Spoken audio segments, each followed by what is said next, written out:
الحمد لله رب العالمين والعاقبة للمتقين والصلاة والسلام على سيد المرسلين وعلى آله وأصحابه أجمعين أما بعد فأعوذ بالله من الشيطان الرجيم بسم الله الرحمن الرحيم رضي الله عنهم ورضوا عنه آمنت بالله صدق الله العظيم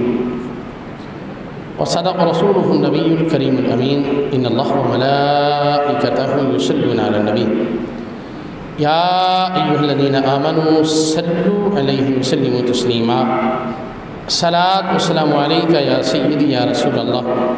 وعلى آلك وأصحابك يا سيدي يا حبيب الله الصلاة والسلام عليك يا شفيع المذنبين وعلى آلك وأصحابك يا رحمة للعالمين معزز و مکرم سامعین کرام، یکم محرم الحرام خلیفہ دیوم امیر المؤمنین مراد رسول حضرت عمر فاروق رضی اللہ تعالی عنہ آپ کی شہادت کا دن ہے، تو آپ کے مناقب، آپ کی سیرت کے حوالہ سے کچھ باتیں آپ کی گوش گزار کرنے کی کوشش کروں گا۔ اللہ تبارک و تعالیٰ کی بارگاہ میں دعا ہے اللہ تبارک و تعالیٰ مجھے صحیح بیان کرنے کی توفیق عطا فرمائے اور ہم سب کو سماعت کرنے کے بعد اس پہ عمل کرنے کی توفیق عطا فرمائے۔ سامعین محترم، حضرت عمر فاروق رضی اللہ تعالیٰ عنہ وہ صحابی رسول ہیں، یعنی باقی جتنے بھی صحابہ ہیں وہ حضور کے مرید ہیں،